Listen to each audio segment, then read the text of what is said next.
Hey, so this has a crazy, insane amount of power over each and every single one of our lives. It makes us do things that we're not proud of, and it feels almost impossible to change off of just sheer willpower. I'm talking about habits, and if you've ever had a craving that you just could not resist, then you know exactly what I'm talking about.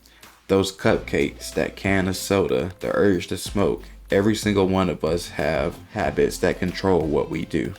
And it's not just humans. Whenever my doorbell rings, my dog immediately starts barking just out of habit.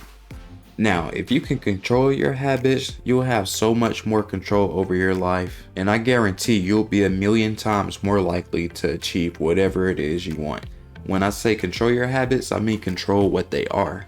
If you can cut out the bad habits and replace them with good ones, then you're automatically going to achieve better results. So to control your habits, you got to know how habits work. So think of a cycle. In this cycle, you have a trigger. The trigger is what starts the cycle. And then you have the habit. The habit is your reaction to the trigger. And then you have the reward. The reward is whatever result you get from your reaction. So trigger, habit, reward, right? So an example of that cycle would be if a stressful situation happened and you handled that stress by smoking. The trigger for you would be stress. The habit or your reaction to that trigger would be smoking. And the reward you would have achieved would be a rise in dopamine, which probably would have lowered your stress momentarily. So trigger, habit, reward. Now you can't really delete or erase this cycle. Like many triggers, stress is an emotion. Whether we like it or not, it's going to happen. We're going to have triggers no matter what. And we want the reward, we still want the result of increased dopamine and lower stress. So what we need is a different habit. What we need is a different reaction to our trigger. Something that's going to give us the same result or reward that we're desiring. A lot of people make the mistake of replacing one bad habit with another. And then they eventually fall back into old habits. And then they're doing double trouble because now they have two bad habits or more.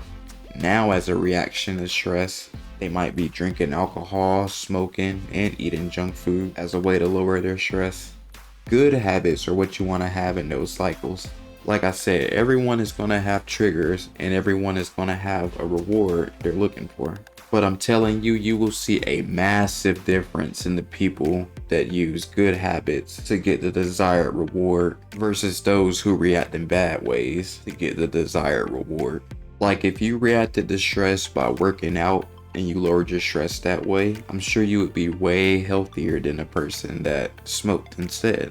An exercise habit is way better than a smoking habit, right? So usually it's pretty easy to identify your habits, right?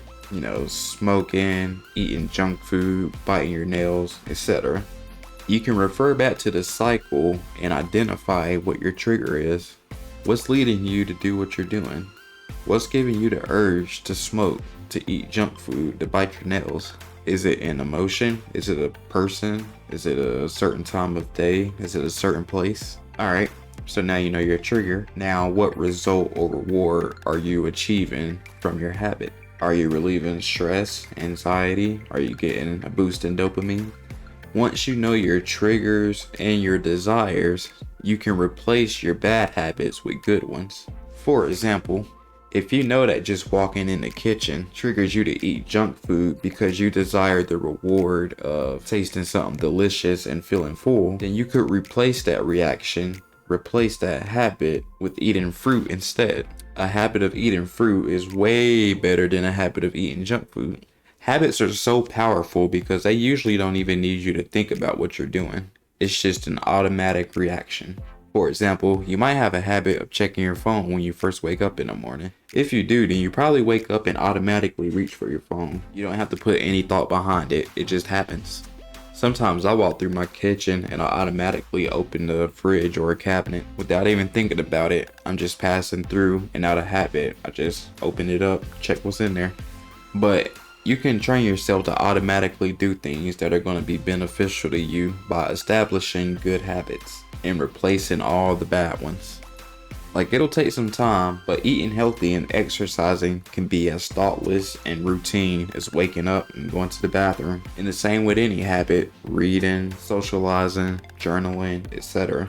So yeah, I just wanted to let y'all know how much control habits have over our lives and point out that if you can control your habits, you can better control the direction of your life. And things you want to do can become automatic actions you take without even having to think about it. So I hope I was able to give y'all some value or offer a new perspective. And if you don't mind sharing, let me know in the comments what are some habits you have or wish you had, good or bad. Thanks for watching, and I will catch y'all on the next one.